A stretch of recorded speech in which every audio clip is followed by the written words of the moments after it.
Kawhi Leonard. And by the way, first time in my experience in covering the finals that there was a question from Rolling Stone. A Rolling Stone. In the postgame. Oh, wow. Man. Hey, you know what? I can listen to that guy talk all night, so I can get a good night's sleep.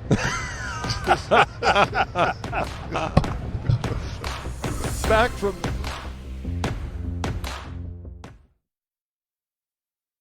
In the foothills of the Bavarian Alps, the monks started lager beer brewing 600 years ago. Watch your head. In a cave like this. Wow, the original man cave. A good lager beer needs a lot of time, but many big companies, they do fast lagering, which takes only a few weeks. At Sam Adams, we don't dig caves, but Boston Lager is brewed longer than a month for more flavor. Cheers. Cheers. Wow, that's real lager. It's over? I thought you liked that I'm basic. Wendy's Made to Crave chicken sandwiches taught me I could do better than basic. Upgrade from Basic, the barbecue chicken sandwich, avocado BLT chicken sandwich, and the sauce and bacon chicken sandwich. At Wendy's, we got you. 24 on the clock. He pushes down court, splits the defense. Look at that crossover. Changes direction, goes around the back. With 10 seconds to win it, he's got to make a decision. He draws contact. He goes up and under. It's good. What an incredible finish. Rings, gold medals. Stuff you put on a shelf, behind glass. For us, it's always been more about what you take off the shelf and put into the glass. Jack Daniel's Tennessee Honey, a sweet crossover from America's whiskey dynasty.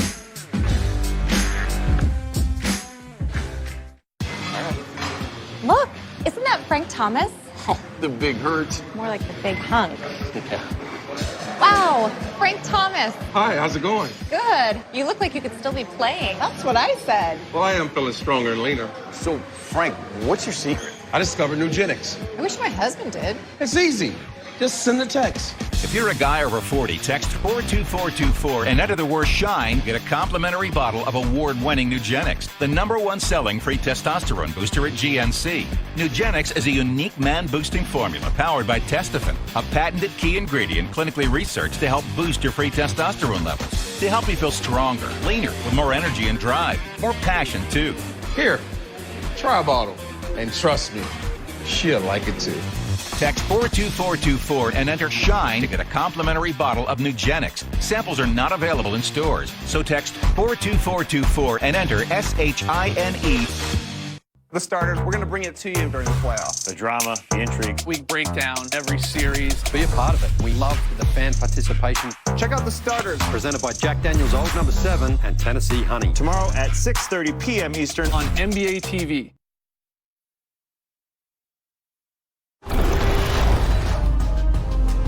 All right, moments ago, Wes Wilcox was talking about DeMarcus Cousins' playmaking, an underestimated aspect of his game. Zara, I know you have more on that. Well, this is really a skilled big man. He can score in the low post. He can score facing up the basket. And when they put him at the top of the circle with the basketball in his hand, he is some threat to be able to run your offense. Klay Thompson up at the top being... Pascal front row in the middle.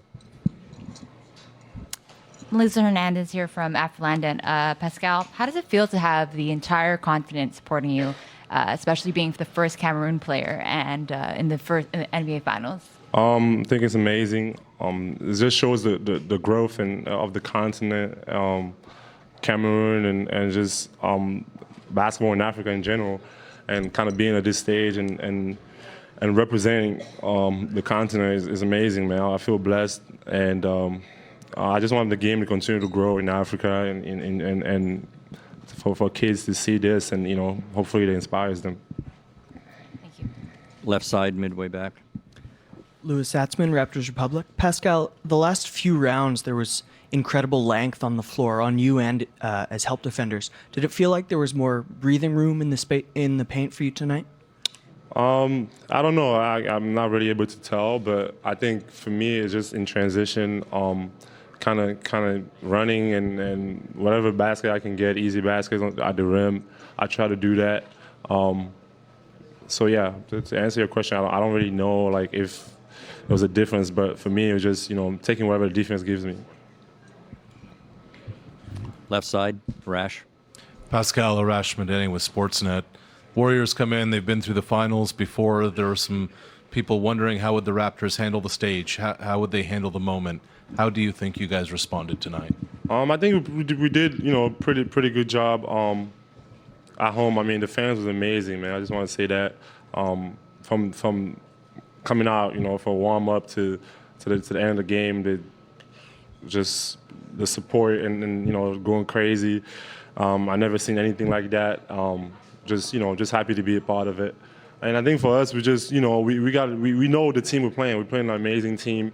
They're the champions, and we just got to be ready. We got to be ready. We won game one. We came out with a lot of, it was really aggressive, on defense and trying to make it tough for the players, to find open shots. But, we know that it's game one, and they're going to come out, they're going to make adjustments, and we got to be ready for that.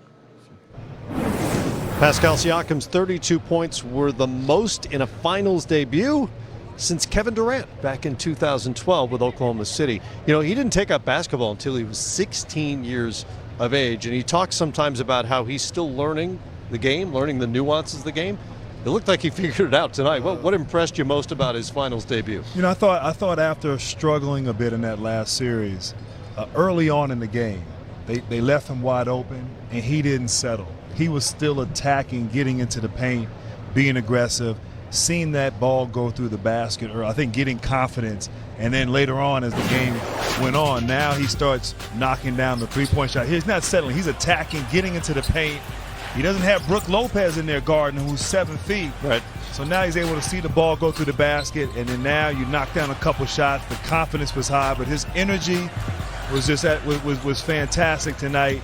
And as we said, he was a difference maker, and getting into the paint, high percentage shots where he was most effective. And the thing that I love about him and Kawhi is that they attack the paint. And again, this is the problem that Golden State is going to have from a matchup standpoint. Either you're going to put Clay or you're going to put Draymond on him. Mm-hmm. And they will be the two main people guarding Kawhi and Siakam. Mm-hmm. And both of those guys like to get to the basket. And when they get to the basket, they are constantly putting pressure on you defensively. And when you break down defensively against them individually, what you end up doing is fouling.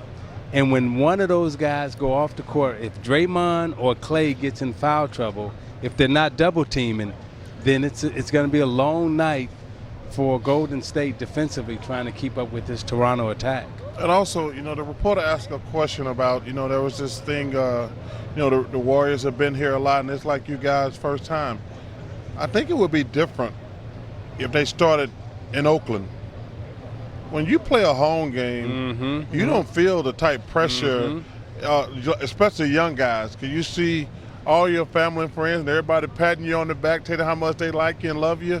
Now, when you're on the road and they talking about your mama and everything else about you now, that can get in your head. But when you open up at home, I'm not surprised these young guys were not nervous, didn't panic. Absolutely. Go ahead. Yeah, Isaiah, just to piggyback on what you were saying about the matchup with Siakam and Leonard, because Golden State switches a lot. Mm-hmm. Now you get these weird lineups. You get Curry on certain guys, and unlike maybe Houston, who's going to settle for three-point shots, these guys are attacking. Yes. And so we saw in that one clip, you saw Siakam had Curry on him, and he just took his time, got in the paint, and shot right over him. I was about to say. That switching Grant, is interesting. I'm so glad you said that, because one thing that annoys me about the NBA today, I think these players are dumber than rocks. Because, they do. When you, it'd be like my dream come true, all these switches. Because all I got to do is patient. And I would run a dummy play. I talk about it in the studio all the time. I would run a play just for them to switch. Right. But these teams are so undisciplined in the NBA today. They'll just jack up a three. The Raptors, you know who they play like to me? They play like the Spurs. They're like, no, we're not going to shoot a three. We're going to milk the switch and the advantage we have. But it drives me so crazy I would run dummy plays all the time if I played against the Warriors or the Rockets, because I know they're going to switch. I can get a wide open three without taking a bad three, because they're going to put a little guy down low and we're going to have to double. But it drives me crazy when these teams, dominant rocks, don't take advantage of the situation. And when you're switching like that and then you start double teaming, what we saw is I thought Golden State got confused in their rotation. Yes. And consequently, people were wide open out on the three-point line, and then they had mismatches inside. We saw Gasol knock down a couple of threes, get his confidence back. Yep. And then after he knocked down the threes, then he was smart enough to take advantage of the mismatches inside. Yes. So we saw him post up Curry one time. Yep. We saw him post up Clay one time in the lane.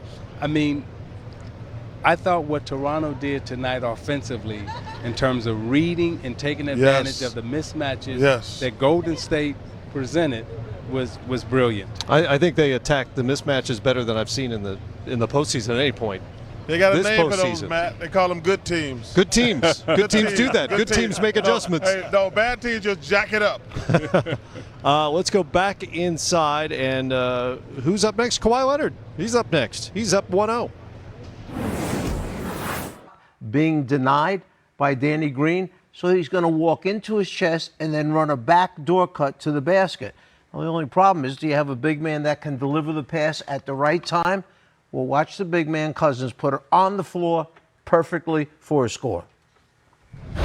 NBA Finals Film Room, presented by YouTube TV, offers an in-depth look at each game of the NBA Finals. Join Rick Campbell, Greg Anthony, Mike Fratello, Lazar, Hey, you know I love and Wes Mike Fratello. Wilcox. Yeah? He's one of my favorite people in the world. Is that it? Oh, I thought there was more coming. All right. I want to say something. You'll see the breakdown Friday at 9 Eastern Time on NBA TV. I felt like there was more coming there. I was going to say, though, Mike, I think Mike is wrong on this one. I don't think they need DeMarcus to be passing. We saw Andre Iguodala. You better damn score. Saw Andre Iguodala limp off in the fourth quarter. He was asked about his condition after the game. I'll be all right. You know, just bumps and bruises of the game. You know, different guys going through different things. So, you know, you can't use it as an excuse. Just keep going. So nothing serious that would hold you out of shooting around and practicing tomorrow or anything like that? No, I'll be fine. Okay, cool. What do you think was the main reason that you guys are playing such a well game? Well, they did a good job of forcing turnovers, and transition game was really big for them. So yeah, that was a key thing. We kind of let a few guys get some open looks early. We're not fully rotating, so we got an opportunity to look at some tape and try to fix some things. We know we have the right sense of urgency, and we respect that team, and appropriate fear is what is one of our mottos, you know, respecting the team, and they deserve and earn the right to be here. So, you know, I think we come out of this looking at things we can do differently to put us in a better position in the games. I think we can say that. It felt good. Felt good to be a part of that energy tonight. I've said it before, I say it again, and I don't take any of these moments for granted. So, be out there on the floor tonight playing in this atmosphere, it was an incredible feeling. I'm extremely happy to be a part of it, and I enjoyed the moment. Are you sorry yet? No, I'm not at all. Yeah. Obviously, you'd like to have gotten a win, but is this a stepping stone for you to take into game 2? I guess you could say that. We all could have done a better job tonight, and with our performance. But we'll go back to the drawing board, look at our mistakes, and we'll come out ready to play game 2. All right, DeMarcus Cousins in about 8 minutes tonight. We'll see what Iguodala's condition is moving forward. Well, other than that ugly sweater, there's been some rats or some bit on it. I don't know what happened there. What the hell happened there? Moths. Moths get into the closet sometimes. Come on, man. What the hell is that? I love Iguodala, but I don't know, because you can't buy that. Oh, I bet he did. No, you don't buy it like that, Matt. Stop it. You don't buy it. What? I'll take it a step further. I bet he didn't buy it. I bet somebody gave it to him to wear so we could see it. Well, listen, there's not going to be a rush on those. Chuck, you said rats? Rats or something. Rats or moths. It's one of the two. Come on, man. All right, game 2 coming up on Sunday. What will you, Zeke? What will you guys? What will you be looking for in terms of changes?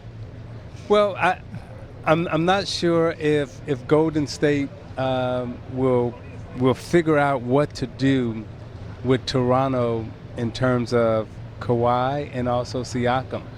I think Golden State has to focus on figuring out how to score more. I don't know if they will be able to stop what Toronto is doing to them offensively. They got to figure out how can they get other players involved from a scoring standpoint as opposed to focusing too much on their defense.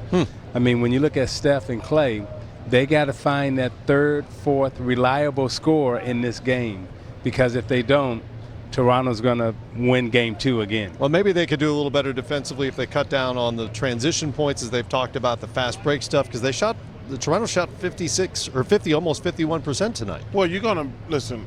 When you shoot jumpers like the Warriors, those when they going in, they're great. When they miss them, they're fast break starters. Toronto's got a terrific team. They got Kawhi's pushing it. Siakam's running the floor. So this is going to be a chess match. I'm looking, like I say, I want to know how the Warriors going to score enough points. That's to be going to be the key. That's number one. How can we get to 100 with this lineup? How can we get to 105 with this lineup we got? That's the first question. And the second, Grant hit this nail on the head. How are we going to play Kawhi? Because if we double him, that's how Gasol get 20. Right. That's how Siakam get 32. That's why Van Vliet get 15. On wide open looks. And the same thing. But when you have a great player, you have to make that decision. He said when he played against Kobe, it's like, no, we're going to stop Kobe. We can't let the other guys go in. That's the strategy, if I was the coach, I would use, because Kawhi's going to have to prove to me he can get 40 and be efficient because of his legs. Right. I just want to see how Toronto handles the success of this first game. I know they have a veteran team. They have guys who've played in playoff games and been in the playoffs and been in the NBA for many years. But you come out and you do something that hasn't happened. When you beat Golden State and you beat them you beat them. The score was 9 points, but you beat them convincingly. But also, so I think how do they got respond? a couple days to bask? I was just going to say that, Matt. I think the worst thing that happened to the Raptors, they got to wait 48 hours, 72 hours before they play. Yeah. Like they had one day in between. Right, yes. But now, and then you got the weekend. Everybody's talking about how great you are, and you got the weekend. Mm-hmm. So I think they can. I think they can come out with the same focus, but I just want to see if they can do that. Yeah. Can they come out and play as well collectively? Look, I know Kawhi is going to come out. No and question. He can play. Right. But can the rest of the guys repeat that kind of performance? It remains to be seen. I'm going to go the other way. I'm going to go for the home team who has won one game against the defending champions, right? Mm-hmm. Now they get game 2. I mean, the home team is super jacked, and I don't think they're going to be overconfident. What I worry about with Golden State, not necessarily with Steph and Clay and Draymond, now there's going to be so much pressure on those other guys, on the role players, on the road, on the bench players, to step up and have big offensive performances on the road in the game 2. And when I look at this roster, other than Draymond, Steph, and Clay, from an offensive standpoint, Andre is injured right now. Okay, I don't know what he's going to give you. So I don't know what I can depend on from the rest of the bench to step up and give you those big offensive scoring punches that you're going to need in the game 2 to beat Toronto. So Golden State can be looking at an 0-2 deficit coming out of when here. they're good offensively, so much is predicated on ball movement and player movement. There aren't a ton of guys on that roster who can create their own shots. They cannot. They cannot. And that's what Isaiah's 100% correct. Like I say, they got 3 guys who going to get double figures. And give Toronto credit. They are so concentrated on staying Clay and Steph. They're not going to let them beat them single-handedly. So this going to be, man, I can't wait to Sunday to see the little minor adjustments. Yeah, I think another thing, we talked about Draymond Green, and obviously had a triple-double tonight, but there were far too many times he's catching the ball at the top of the key. Nobody's on him. Right. I mean, his man guarding him is in the paint, and he's not even looking at the basket. I'm not saying he's got to shoot threes, because his shooting from the perimeter and three-point shooting hasn't been great. Right. But he's got to be that Draymond we saw against Portland, where he's getting the ball, he's attacking the paint, he's aggressive.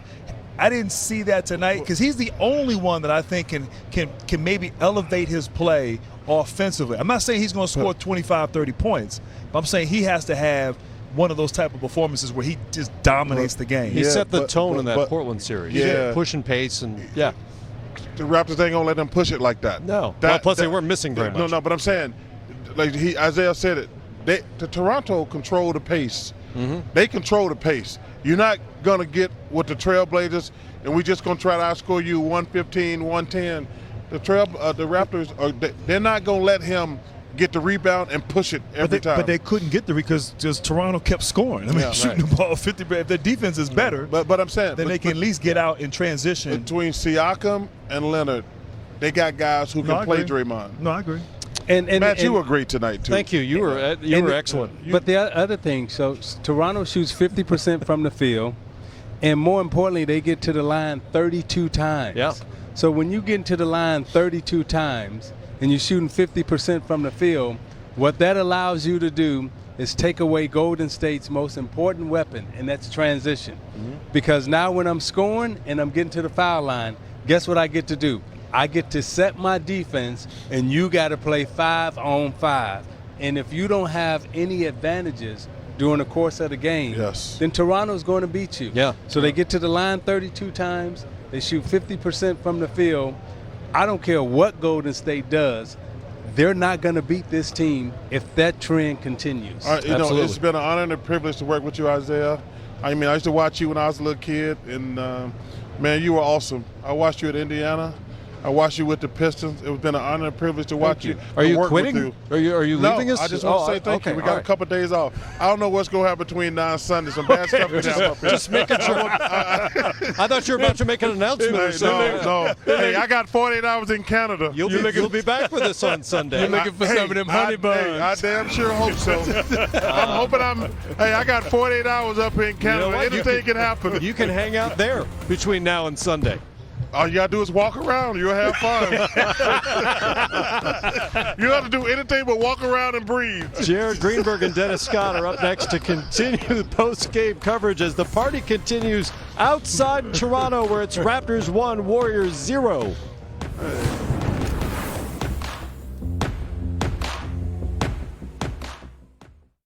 Gatorade Zero. All the electrolytes, zero sugar.